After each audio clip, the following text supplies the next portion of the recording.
Dans cette interview, j'ai eu le plaisir de recevoir Anne qui est coach relationnel. C'est-à-dire qu'elle arrive à apaiser des relations qui peuvent être parfois tendues dans un couple, entre des parents et des adolescents ou bien avec des collègues. Et tu vas voir, elle a une technique hyper efficace pour rendre tout ça fluide et facile. Alors évidemment, la communication, c'est un sujet qui me passionne, notamment parce que moi aussi j'accompagne les entrepreneurs à communiquer sur les réseaux sociaux.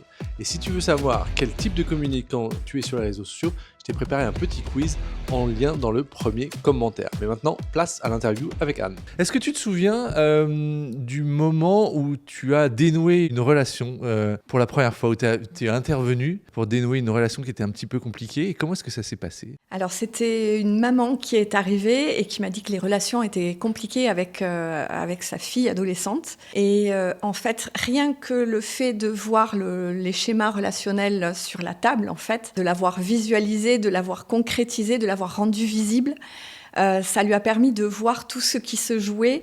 Et je me souviens de son visage et de l'effet waouh que ça a eu. Et elle a pu vraiment comprendre tous les mécanismes qui se jouaient dedans et reprendre vraiment les rênes de sa relation avec sa fille. Ça, c'était vraiment beau à voir parce que ça se voyait physiquement, en fait. Ça se voyait sur son visage. Et du coup, ça a fait un effet waouh sur toi aussi, c'est ça ? Ah ouais. Ouais. Là, je me suis vraiment dit, mais c'est ça que je veux faire, en fait. C'est vraiment là que je suis à ma place. Ouais. Génial. Et si on revient un petit peu en arrière, du coup, tu as une première partie de carrière en tant que professeur des écoles, c'est ça ?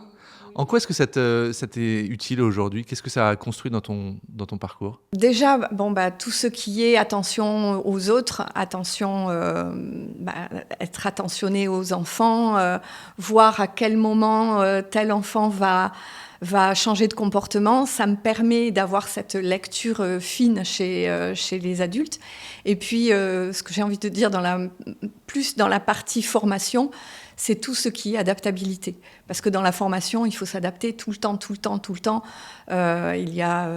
Parfois, j'arrive dans des lieux le lieu n'est pas prêt, tout est à aménager, les personnes arrivent au compte-gouttes, tout ça. Ça, c'est vraiment cette adaptabilité, je vais y arriver. Je crois qu'elle me vient vraiment de l'enseignement et surtout en maternelle. En maternelle, il faut s'adapter toute la journée. Et en maternelle, c'est aussi, justement, quand tu es prof des écoles, tu as 30 relations, voire plus, au quotidien à gérer, c'est ça ? C'est à chaque fois des cas de figure différents ? Oui, quand on est dans une classe, en fait, on n'a pas une relation avec un groupe. On a, comme tu l'as dit, quand on a 30 élèves, on a 30 relations, plus les relations avec les adultes qui sont autour, le personnel, les ATSEM, les collègues, les parents d'élèves. Donc, ça fait des multiples relations tout au long de la journée. Oui, c'est à la fois passionnant et très fatigant parce qu'il y a toutes ces relations à gérer. Et on doit être soit dans toutes ces relations, mais en même temps, on n'est pas tout à fait le même dans chaque relation. Et c'est ça, effectivement, qui est compliqué. Ça peut être épuisant, éreintant, en fait, des relations quand c'est conflictuel. C'est là où elles prennent plus de place en énergie, c'est ça ? Ah complètement. Enfin, ne serait-ce que si on le voit dans chaque vie quotidienne, regarde-toi dans ta vie personnelle. Quand il y a une relation où il y a de la tension, ça prend énormément d'énergie. Donc effectivement, ça, c'est pas suffisamment pris en compte dans l'éducation nationale quand on travaille avec autant de relations. C'est fatigant, c'est épuisant. Et donc, comment est-ce que tu as opéré un changement ? À quel moment tu t'es dit, effectivement, professeur d'école, c'est bon, j'ai fait un petit peu de choses. Tu as eu envie de faire autre chose ? Comment ça s'est passé ? Alors, ça s'est passé très, très bizarrement parce que, en fait, ça s'est pas passé d'un seul coup et il n'y a pas eu c'est bon, j'ai fait le tour et je passe à autre chose. En fait, j'ai dû quitter mon poste parce que je suis partie à l'étranger. Mon mari était muté ailleurs et donc j'ai quitté mon poste en étant persuadée que je reviendrais 1 an ou 2 après dans la même école. Sauf que les expériences s'enchaînant, c'est là que je me suis dit tiens, je vais finir de me former à la communication relationnelle que j'avais commencé à faire avant. Et puis, c'est là que je me suis dit, je vais me former à la sophrologie, je vais faire une certification de coaching. Les choses en entraînant une autre, petit à petit, on m'a demandé tiens, est-ce que tu pourrais m'aider sur cette problématique-là, puis quelqu'un d'autre. Et quand je suis rentrée, j'ai voulu apporter tout ça dans l'éducation nationale, parce que moi, j'étais vraiment persuadée que j'allais revenir dans l'éducation nationale. Et en fait, ça n'a pas été possible. On m'a vraiment fait comprendre que non, si je restais dans l'éducation nationale, je devais rester en poste de prof face aux élèves. Et donc là, je m'étais rendu compte qu'en fait, j'avais beaucoup changé, que ça avait évolué. Et c'est là que je me suis dit, non, c'est trop important pour moi, cette partie. C'est vrai, à ce moment-là, je me suis dit, 23 ans dans l'éducation nationale, peut-être que c'est le moment de faire autre chose, en fait. Et justement, tu parles de la communication relationnelle, c'est quelque chose dans ta vie personnelle, tu en as eu besoin à un moment donné aussi, ça vient d'une part de vécu? Ah oui, oui, complètement. Il y a eu un avant, un après. Mes enfants, bon, ils sont adultes maintenant, mais ils peuvent vraiment le témoigner. Avant, j'étais une maman qui criait tout le temps, j'étais vraiment dans cette tension permanente en rentrant du travail et devoir gérer toute la journée. J'entendais maîtresse, maîtresse, maîtresse. Le soir, j'entendais maman, maman, maman. À la fin, c'était une tension permanente. Et j'ai cherché des outils. Donc d'abord, je me suis dit, c'est parce que je ne suis pas formée à la psychologie. Donc je suis repartie sur les bancs de la fac assez rapidement parce que je me disais, en fait, je n'ai pas les outils théoriques. Donc, sur les bancs de la fac, voilà. Et puis, ça ne m'a pas apporté de concret. Donc, j'ai commencé un petit peu du côté de la communication non violente. Et un jour, par hasard, c'était vraiment à l'école de mes enfants où il y avait une conférence par une formatrice en communication relationnelle. Et là, ça a eu l'effet waouh. Elle montrait vraiment, elle visualisait l'invisible, c'est-à-dire tout ce qui était relationnel. Elle le rendait visible, matérialisait ça de façon concrète, visuelle, tangible. Et là, je me suis dit, ah mais oui, et j'ai tout compris de ce qui se jouait dans les relations à mes enfants, à mon mari. Donc, dès que ça a été fini, je suis allée la voir, je me suis inscrite à tout le cursus et j'ai commencé à vouloir appliquer ça chez moi. J'ai vu que ça fonctionnait. J'ai vu que moi aussi, je commençais à comprendre mes schémas. Et donc, j'ai amené ça en classe et ça a fonctionné tout de suite, en fait. Et alors, c'est rigolo parce que ça veut dire qu'en fait, la prise de conscience que tu as eue, c'est que en fait, quand tu veux changer une relation, c'est d'abord à l'intérieur de soi qu'il faut la changer et que ça a un impact sur les autres, c'est ça? Parce qu'on essaye de changer les autres, mais en réalité, il faut commencer par soi? Ah bah, c'est exactement ça.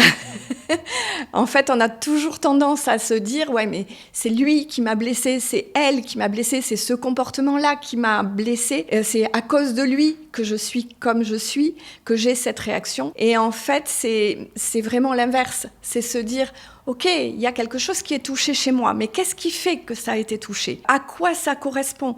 Et c'est en fait quand on commence à chercher, quand j'ai commencé à chercher ce qui était touché chez moi, qu'est-ce que ça voulait dire de ma propre histoire, de mes propres blessures, que ça a commencé à changer, que j'ai commencé à me transformer, que surtout j'ai arrêté de vouloir changer mes enfants, mon mari, et que les relations se sont apaisées en fait. Super. Et donc là, tu t'es dit, bon, bah, c'est bon, il y a un domaine incroyable, je vais me former dedans, c'est ça, enfin, dans cette thématique-là. Comment ça s'est passé, la formation? Ça a été des révélations sur révélations? C'était révélation sur révélation. C'est des choses du bon sens, en fait. Mais comme on apprend à parler, mais on n'apprend pas à communiquer, c'est quelque chose que l'on sait, que l'on sent, en fait, mais qui va à l'encontre complète de notre éducation. Et il y a tout un vocabulaire à réapprendre, des formulations à réapprendre, mais surtout des schémas relationnels à visiter. Et ça, c'est quelque chose qui m'a bluffée, vraiment. Et qui continue à me bluffer, d'ailleurs. Dans ton parcours, j'ai aussi un passage sur la biologie, c'est ça? Oui, je suis de formation initiale en biologie. D'accord. Ouais. Et qu'est-ce que ça t'apporte, ça, du coup, aujourd'hui?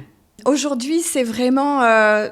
j'ai une passion pour le vivant, en fait. Donc, tout ce qui est vivant, que ce soit les plantes, j'ai fait beaucoup de botanique, mais les animaux et notre relation avec ce vivant-là, C'est au cœur, de toute façon. Et puis, je suis revenue à cette première passion-là avec l'étude du système nerveux. Donc, c'est ce qui est vivant en nous, en fait.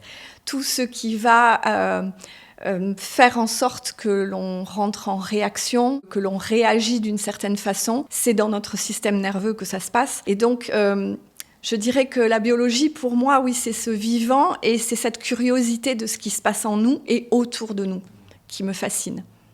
Et du coup, ça veut dire qu'il y a un point commun, en fait, c'est ça, dans tout ce qui est vivant, dans la manière de communiquer ? Complètement. Enfin, oui. Comment je pourrais expliquer ça ? Alors que tout ne passe pas par des mots. Tout ne passe pas par des mots. Mais on n'apprend pas à communiquer effectivement par des mots, mais même par nos postures, par notre non-verbal, effectivement, on communique. Donc, explique-moi un peu là, sur le vivant. Donc, du coup, comment le vivant communique-t-il ? Eh bien, il communique tout le temps par sa façon d'être, en fait. C'est-à-dire que tout ce qui va passer par notre non-verbal, que ce soit sur le visage, puisque les muscles de notre visage sont faits justement pour rentrer en lien, c'est une façon de communiquer, mais aussi notre posture, notre façon de nous tenir. Et ensuite, il y a tout ce qui va passer par le verbal, mais aussi par notre prosodie, notre façon de parler, le ton, tout ça, c'est notre façon de communiquer. Et les animaux nous apprennent aussi à être en lien. Quand on observe des chiots avec leur mère, des chatons avec leur mère, des brebis avec leur mère, on voit comment ils communiquent entre eux. Et bien sûr que ça passe, alors pas par la parole, bien évidemment, mais par leur façon de se parler, mais pas que. Ça passe par les odeurs, ça va passer par leur façon de rentrer en lien de corps à corps, en fait. Et dans les personnes que tu as accompagnées, c'est quoi l'expérience la plus marquante, celle qui te vient en tête ?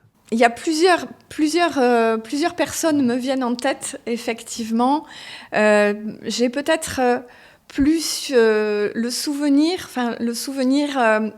d'une personne âgée, parce que les personnes que j'accompagne, elles ont souvent entre 30 et 55 ans, grosso modo. Et là, c'était une personne âgée, très âgée, qui avait, je crois, 82 ou 83 ans, et qui est venue en me disant, bon, à mon âge, je voudrais vraiment me pacifier, et me pacifier d'abord avec moi, et comprendre qu'est-ce qui s'est joué dans ma famille, pourquoi il y a eu autant de conflits. Je voudrais partir sereine, en fait. Et ça m'a vraiment impressionnée, de me dire, mais en fait, à tout âge, il est possible de réparer. À tout âge, quand on est curieux, quand on a envie de faire du bien, en fait, c'est possible. Et cette personne-là, quand elle est venue, effectivement, elle était en tension avec une bonne partie de sa famille, avec ses enfants, avec ses petits-enfants. Et depuis, elle a renoué le lien, petit à petit. Ça n'a pas été simple, mais elle a renoué le lien. Et c'est étonnant parce que dès la première fois, en fait, on a mis au jour un vrai trauma d'enfance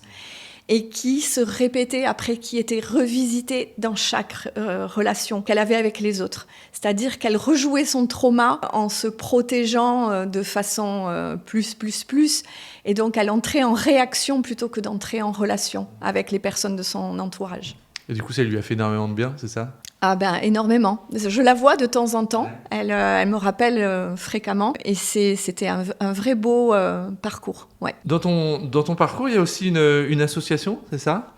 Oui, c'est vrai. J'ai cofondé avec 2 autres amis une association qui s'appelle Communiquer autrement. Et là, cette association, elle a pour but de former et d'éduquer à la communication tout ce qui a trait à l'éducation, justement. Donc, cette association, elle a un partenariat avec l'Éducation nationale et j'anime régulièrement des formations pour les parents d'élèves, pour des assistantes sociales, pour faire en sorte que la communication soit beaucoup plus fluide, beaucoup plus apaisée avec les jeunes, avec les collégiens. En fait, du coup, on va en parler juste après, mais tu interviens dans plein de domaines différents, dans plein de milieux différents. Ça, c'est un choix aussi de rester comme ça, c'est quelque chose d'assez rythmé ? Oui. Ça, peut-être que ça me vient aussi de ma carrière de professeur des écoles, où justement, j'avais fait le choix d'être professeur des écoles plutôt que professeur en collège ou en lycée, parce que j'avais envie de faire plusieurs matières, d'enseigner plusieurs choses et d'aller plus en profondeur. Et en fait, j'ai gardé ça et j'adore la diversité de mon métier. J'adore être en individuel, accompagner les personnes en individuel. J'adore former les groupes et dans divers milieux, que ce soit aussi bien l'éducation nationale que des détenus en milieu carcéral et en passant par des entreprises, voilà. Comment est-ce que tu te présentes à des gens qui te connaissent pas ton métier?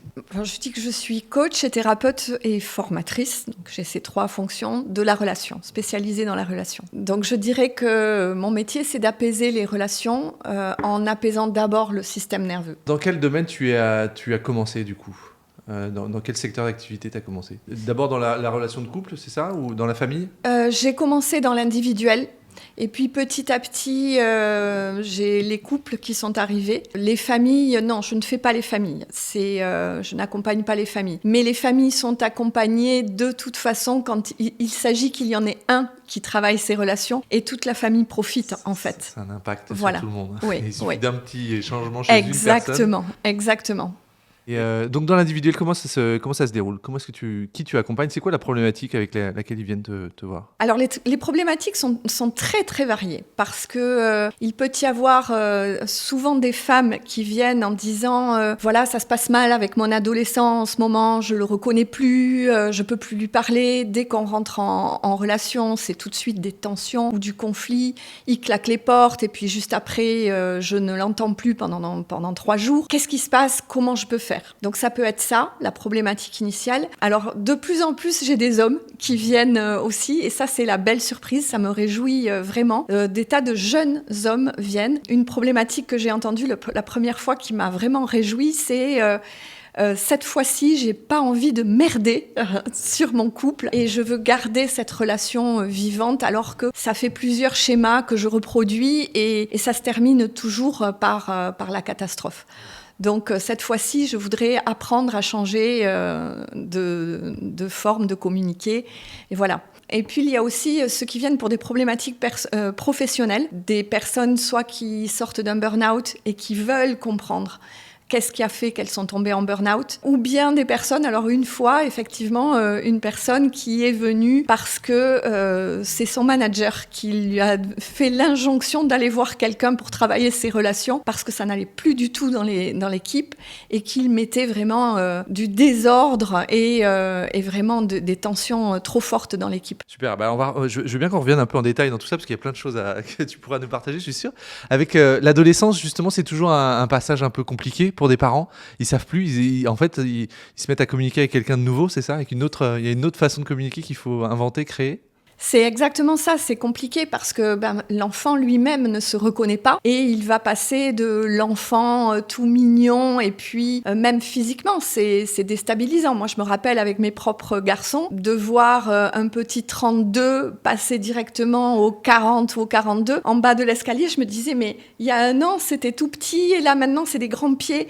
Il y a les réactions qui sont pas du tout les mêmes. Alors là, c'est vraiment physiologique que leurs réactions ne soient pas les mêmes. Mais du coup, ce changement qui est en eux, eh bien, ça se joue dans les relations. Et les parents sont complètement déstabilisés, à raison, parce que c'est déstabilisant. Donc là, c'est une période où, en général, beaucoup de parents viennent travailler ça en se disant, réparer la relation, réparer presque, c'est comme s'ils me demandaient de réparer leur enfant, presque. Et en fait, ils se rendent compte que ça vient mettre au jour leurs propres blessures. Et leur propre adolescence se rejoue, leur propre histoire, leur propre trauma d'enfant, leur propre trauma d'adolescent se rejoue là. Donc c'est de remettre en fait les choses à leur place et là c'est vraiment par cette visualisation externe, en montrant, en rendant visibles les relations que ça va avoir un vrai impact dans la vie de ce parent qui se retrouve à travailler sur ses propres blessures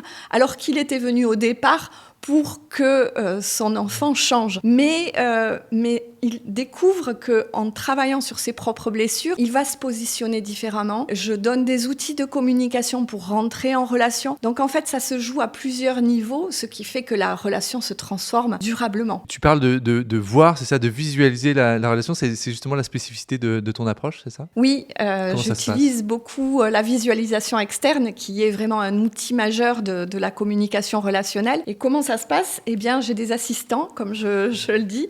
C'est tout simplement des figurines comme ça. Et je peux montrer le lien entre les deux. Et c'est en fait le fait de rendre visible la relation qui va tout changer. De voir qu'elle a deux bouts et que moi... je ne suis responsable que de celui-là. Je ne pourrais pas être responsable de l'autre bout. De voir que dans cette relation, il peut y avoir des nœuds, qu'elle peut être en tension. Tout ça, ça permet de montrer ce qui se joue. Ça permet de montrer les chemins relationnels qui sont en jeu.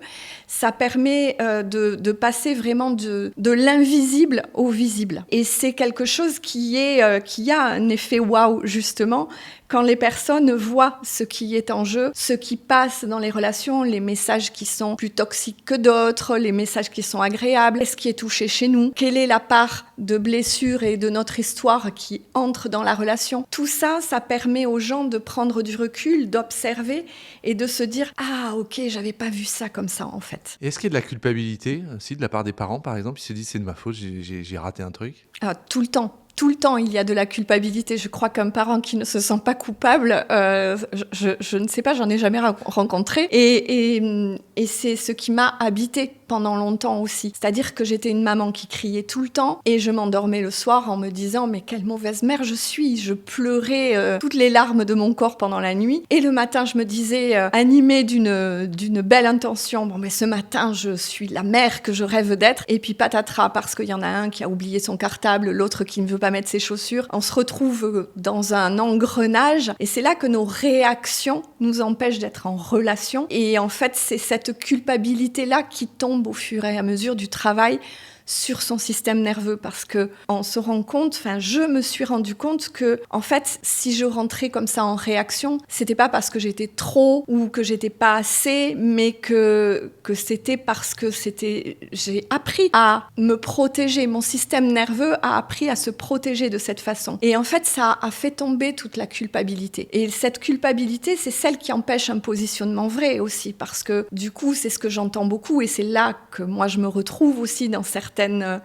fonctionnements de parents. C'est-à-dire que moi, j'ai beaucoup de temps, je me disais, je peux pas lui dire ça ou je peux pas lui imposer ça parce que sinon il va pas m'aimer. Et en fait, le fait de différencier l'amour de la relation, c'est aussi quelque chose qui est incroyablement déculpabilisant. L'amour n'a rien à voir là-dedans. Tout est question de nos réactions et de ce qui se passe dans la relation et de ce qui se passe en nous. Ça n'a rien à voir avec l'amour. Et donc, ça permet de déculpabiliser et ça permet aux parents de reprendre un positionnement juste et de ne pas se perdre dans des croyances. Et du coup, le fait de visualiser, d'avoir des objets, c'est ça permet de remettre chaque chose à sa place. Il y a la relation d'un côté, l'émotion de l'autre, c'est différent. Exactement. Le fait de pouvoir visualiser ça apaise? Oui, tout à fait. Le fait de voir que c'est pas moi qui vais pas bien, mais que c'est la relation qui peut être abîmée en ce moment et que c'est ici peut-être que ça se joue dans mon histoire, dans mes traumas, qui fait que je vais mettre des choses qui vont être piquantes, un peu âpres dans la relation,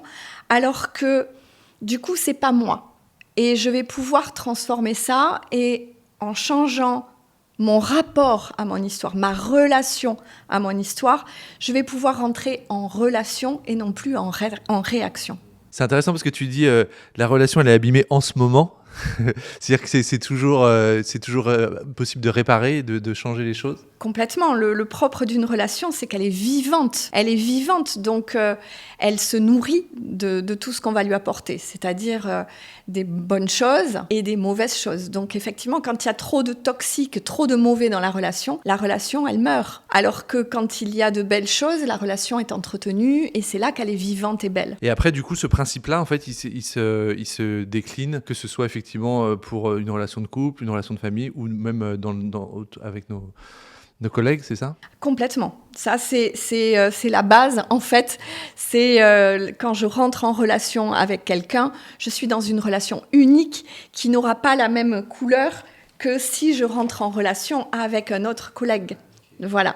Pas le même ruban, du coup. Voilà, c'est pas le même ruban, c'est pas la même écharpe, et du coup, ça permet de voir que chaque relation est unique. Et le fait de le voir, ça déculpabilise. Donc rien que ça, c'est la base, c'est du bon sens, et en même temps, c'est ça qui change tout. Donc quand je suis en individuel, je montre avec des rubans et avec des petits personnages, mais quand je suis en formation, je montre avec des vraies personnes et avec des écharpes. Et donc ça rend la formation très vivante et très visuelle et concrète. Et du coup, quand tu es avec un jeune homme, par exemple, ce dont tu me parlais tout à l'heure, le jeune homme qui a l'impression d'avoir des schémas répétitifs, ça veut dire quoi? C'est qu'il reprend tout le temps le même ruban, quel que soit le type de relation, c'est ça? Exactement. Ça veut dire que son schéma, son trauma ici, fait qu'il a un schéma relationnel de protection. Et ça, c'est important à souligner. C'est de montrer aux gens que c'est pas parce qu'ils sont mauvais, que c'est pas le mauvais comportement. C'est pas le mauvais schéma relationnel. C'est un schéma relationnel qui a été inscrit par protection, en protection, pour se protéger de quelque chose qu'il a vécu avant et qu'il remet en place à chaque personne. Donc, quand on rejoue des mêmes schémas, ça veut dire qu'on prend la même réaction, le même ruban, quelle que soit la personne. Donc, souvent, les personnes disent « Ouais, mais j'ai beau changer de personne et en fait, je me trouve toujours dans les mêmes schémas. » C'est de ça dont il s'agit. Et alors, par contre, j'ai plus de mal à voir le rapport avec le burn-out, là. Comment est-ce qu'on peut se dire, il y a un problème de burn-out, c'est un problème relationnel? Alors, c'est un problème, là, relationnel avec soi.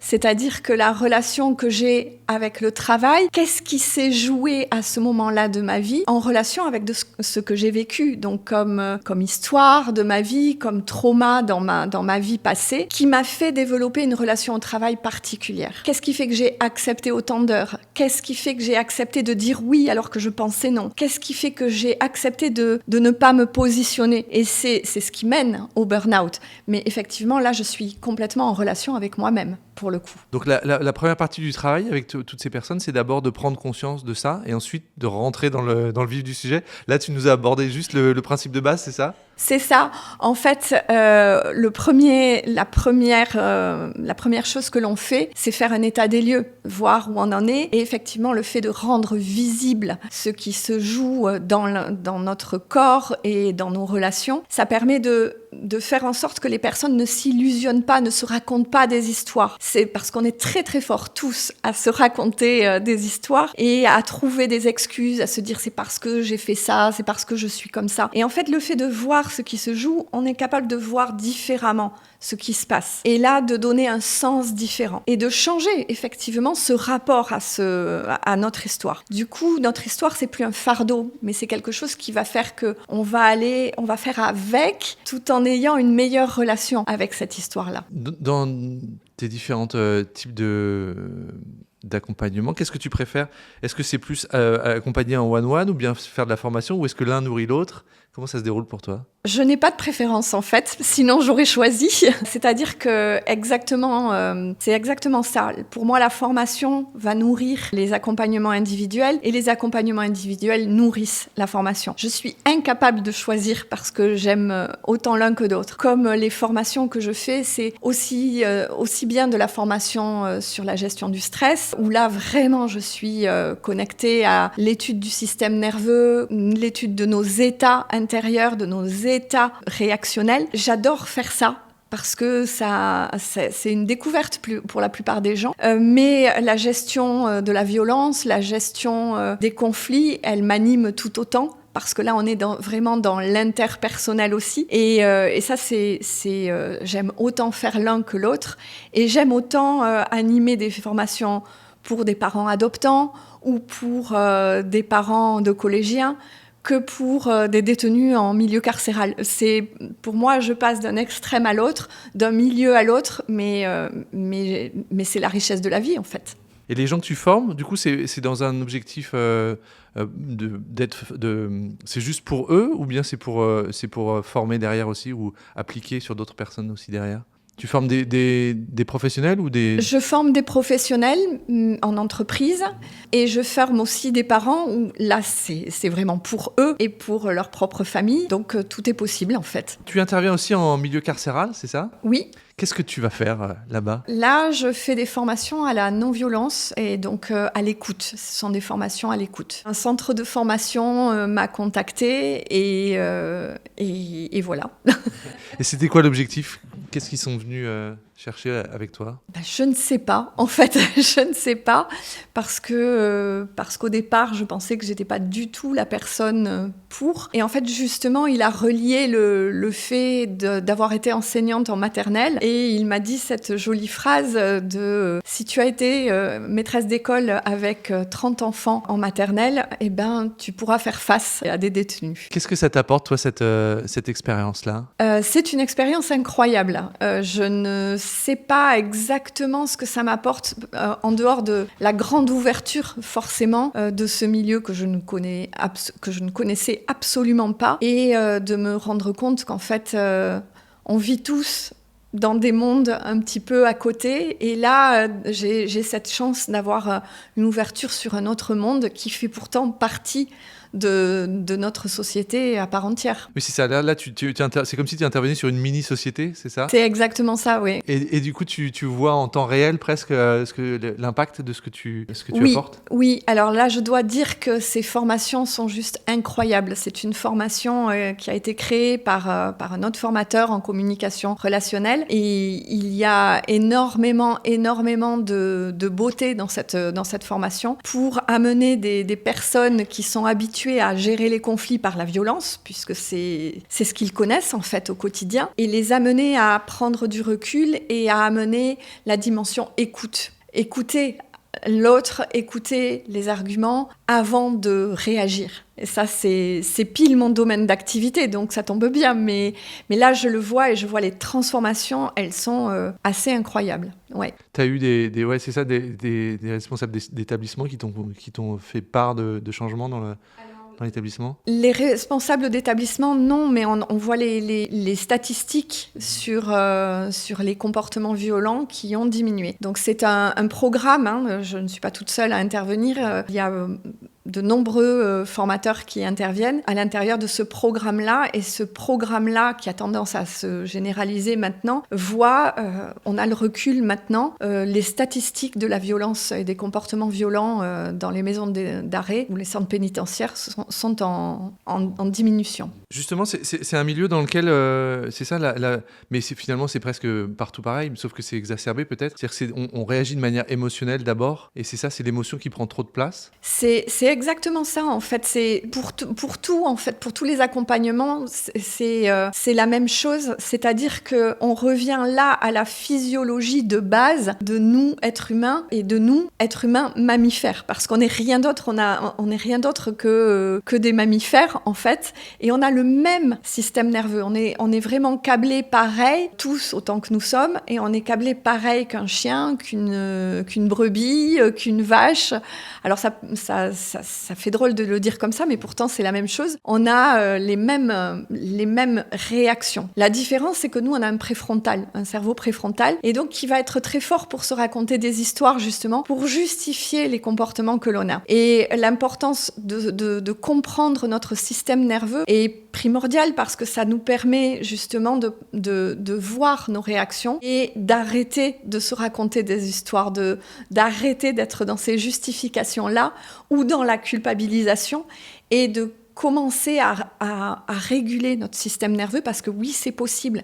On peut apaiser notre système nerveux, on peut le réguler, et c'est ce qui va faire qu'on va sortir de la réaction pour rentrer dans la relation. Est-ce que, d'après toi, une relation n'est jamais rompue? En tout cas, est-ce qu'il y a toujours moyen de réparer une relation? Alors, ça dépend. Oui et non. C'est-à-dire qu'avec des personnes qui sont normalement névrosées, c'est-à-dire la plupart de nous, on a toujours capacité de réparer cette relation, sauf si la relation a été vraiment trop abîmée, s'il y a eu vraiment beaucoup de violence, de toxicité. Ça appartient à chacun de nous de voir si ce qu'il est capable ou pas de faire. Et puis, il y a aussi des personnes qui ne sont pas... il y a vraiment des personnes qui ont des réactions tellement toxiques, qui ont été vraiment tellement abîmées, que là, le lien peut se rompre. Dans les différents modules de formation, tu as un chapitre sur le système anti-relationnel. Est-ce que tu peux m'en dire un peu plus ? Alors, le système anti-relationnel dans la communication relationnelle, il s'appelle le système SAP, avec S pour sourd, A pour aveugle, P pour pervers et pernicieux, et E pour énergétivore. Et ce système, c'est vraiment le système dans lequel on baigne tous les jours, en fait, et dans lequel on a été élevés tous.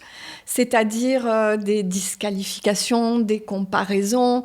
Dans la vie quotidienne, ça donne ton frère, il a de meilleures notes que toi. Madame Durand, elle a donné son rapport à l'heure plutôt que Madame Dupont. Donc ces comparaisons, ces disqualifications, ces injonctions, enfin voilà, toutes ces petites choses qui font ce système antirelationnel et que c'est important de mettre au jour parce que on se rend compte, enfin tous, qu'on a vraiment été biberonnés dans ce système antirelationnel et qu'il est temps de reprendre un autre système beaucoup plus relationnel qui va parler de nos propres réactions, de nos propres besoins, de nos propres désirs, de nos émotions. Justement, tu parles de besoins, c'est-à-dire qu'en fait, il y a parfois des gens qui se disent bon bah en fait finalement je vais vivre tout seul, les relations c'est trop compliqué et qui abandonnent, c'est ça ? Alors ça fait partie de nos besoins essentiels ? Et oui, parce que c'est vrai que la tentation est grande quand on a vécu beaucoup de difficultés dans le lien et dans les relations difficiles, où il y a de la toxicité, de la violence. La tentation est grande de se dire, bon, moi j'en ai marre, je vais finir tout seul sur une île déserte, en ermite.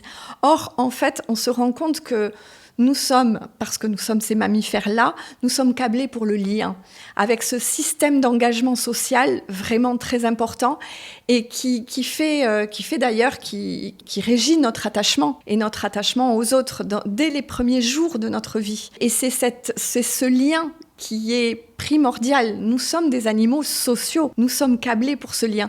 Et tout ce qui a été effectivement détruit par le lien, sera forcément réparé dans le lien. Alors d'abord le lien à soi, mais le lien aux autres, forcément. Du coup, avec tout ça, tu te dis que si demain tu redevenais professeur des écoles, tu leur apprendrais à relationner, c'est ça ?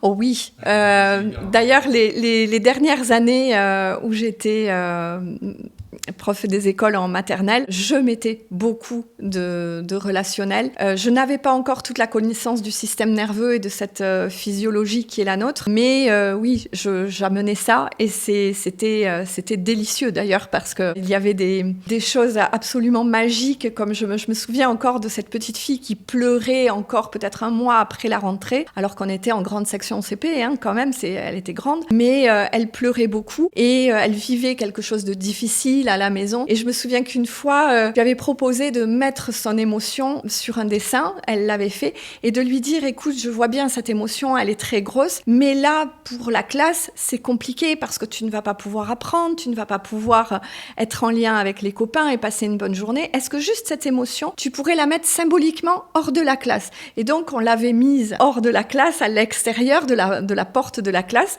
Elle était par terre, là. Et une ATSEM passe, toque à la porte et dit « C'est quoi ce dessin qui est par terre ? C'est poubelle ?» Et toute la classe en chœur a dit « Ah non, surtout pas ! C'est l'émotion de Lily, elle la reprendra après la classe. » Et là, on a vu comment toute la classe prenait soin de l'émotion de cette petite fille. Et elle a pu elle-même rentrer dans les apprentissages à partir de cette journée-là. Et petit à petit, le dessin qu'elle mettait le matin à l'extérieur, elle a finalement fini par oublier de le faire. Et ça s'est très bien passé. Ah, c'est super, c'est-à-dire que c'est la première étape pour commencer à se détacher, c'est ça, de ces émotions pour pouvoir s'en libérer. Voilà, exactement. Pour observer, respecter son émotion, l'observer, la respecter, mais se dire que je peux peut-être la mettre à côté, symboliquement. Et ça va m'aider à gérer ma journée. Qu'est-ce que c'est que la carte d'identité relationnelle dans le couple ? Alors, la carte d'identité relationnelle, c'est un outil tellement puissant. Ça permet au couple de voir les attentes qu'il va mettre dans la relation, les apports qu'il peut mettre dans la relation et surtout toutes ces zones d'intolérance. Et ça permet de définir vraiment vraiment de partir sur des bases concrètes et des bases de relations qui vont faire qu'on part sur quelque chose de commun et de tangible, en fait. Parce que souvent, on part sur une relation, enfin, j'observe ça, et moi-même, avec mon mari, on est parti sur une relation en se disant, on s'aime et ça suffira. Et en fait, non, l'amour ne suffit pas. Parce que, eh bien, des fois, on a beau aimer quelqu'un très très fort et la relation se délite. Et un exemple que je donne souvent, ça fait sourire, mais je peux avoir une magnifique relation avec mon boulanger, et qui est vrai en plus, parce que je lui dis bonjour tous les matins, on blague, on fait un peu d'humour, mais il y a aucun amour. En revanche, avec mon mari ou même avec mes enfants, il y a énormément d'amour, mais par contre, la relation, elle peut être difficile et tendue et noué. Et là, de partir sur une base commune. Quelles sont tes attentes? Quels sont tes apports? Quelles sont tes zones d'intolérance? Ça va permettre de se décentrer et de voir, voyons, l'autre où il en est. Est-ce que je vais pouvoir répondre à ses attentes, enfin aux attentes qu'il met dans sa relation? Est-ce que je vais pouvoir moi aussi apporter quelque chose? Et puis surtout, les zones d'intolérance, ça y est, j'ai vu ce que c'était, j'irai pas là. Et donc ça veut dire quoi? Ça veut dire qu'au quotidien, il faut se dire attention, j'entre en relation, donc il faut en prendre conscience, c'est ça? De comment j'agis, comment je l'entretiens? Alors attention, j'entre en relation, c'est un peu fort, mais c'est vrai que quand on entre en relation, de façon inconsciente, on le fait. Quand justement la part de nous qui a été blessée et qui a permis de baisser notre réactionnel, ça fait, moi je me rends compte maintenant quand j'entre en relation, est-ce que je peux juste faire un sourire? Juste. Et juste ça change tout. Même quand je parle de mon boulanger, je me fais des fois des observations en me disant, tiens, là j'étais très préoccupée, je suis rentrée, j'ai demandé mon pain, j'ai pas souri. Et c'est vrai que ça a changé le relationnel. On a été moins dans l'échange. Il m'a juste donné ma baguette et rendu la monnaie et c'est tout. Et donc ça, c'est juste avoir de la vigilance pour se dire, tiens, là, je vais rentrer en relation. Mais tout ça, c'est possible si j'ai quitté la part réactionnelle en moi, si j'ai mon système nerveux qui est plus ou moins régulé. Et justement, quelle astuce tu donnerais pour réussir ces relations? Déjà, d'en prendre conscience. La première étape indispensable, c'est de prendre conscience que quand on rentre en relation, c'est pas quelque chose qui est invisible. C'est vraiment quelque chose de vivant. Et que j'ai le pouvoir, moi, à mon bout de la relation, j'ai le pouvoir d'être acteur et auteur de cette relation. C'est ça mon but, en fait. Mon but dans les accompagnements, dans les formations, c'est de sortir de la déresponsabilisation, de sortir de la culpabilité, mais sortir de cette accusation de c'est la faute de, c'est à cause de, et de reprendre en fait les rênes. Sortir de ce chaos émotionnel qui nous habite pour redevenir acteur et auteur de sa vie. Qu'est-ce qu'on peut te souhaiter pour la suite? C'est quoi la Anne dans 10, 15 ans? Qu'est-ce qu'elle fait? Elle est où? Elle fait quoi? Ça, c'est une question difficile parce que j'ai l'impression que je vis déjà mes rêves, en fait. Mais même quand j'étais maîtresse d'école, c'était un vrai choix. Ce que j'aurais envie, c'est effectivement d'amener encore plus, d'avoir encore plus cet impact auprès du grand public pour que chacun prenne conscience de ses relations. Parce que pour moi, quand il y a plus de relations apaisées, c'est comme si on amenait un peu plus de paix dans le monde. Alors je sais, ça fait un peu Miss France, voilà. Il y a cet effet-là, mais en même temps, si on revenait au basique, ça serait quand même pas mal. Et oui, le grand rêve que j'ai, c'est d'impacter encore plus de monde pour que chacun puisse prendre soin de ses relations à lui-même, à elle-même et ses relations aux autres pour qu'il y ait un peu plus de paix dans ces relations. Et ça commence par la paix que l'on a en soi et que l'on reçoit en soi-même. Voilà, c'est la fin de cet entretien. Merci de l'avoir suivi jusqu'au bout. Si tu souhaites toi aussi passer en interview en co-shooting, toutes les informations sont sur le site co-shooting.fr, je t'ai mis le lien en description. Et si tu souhaites rentrer en contact avec Anne pour aller plus loin dans le travail de tes relations, je te mets également le moyen de la contacter dans la description. Et pense à t'abonner pour ne pas louper la prochaine vidéo co-shooting. Merci.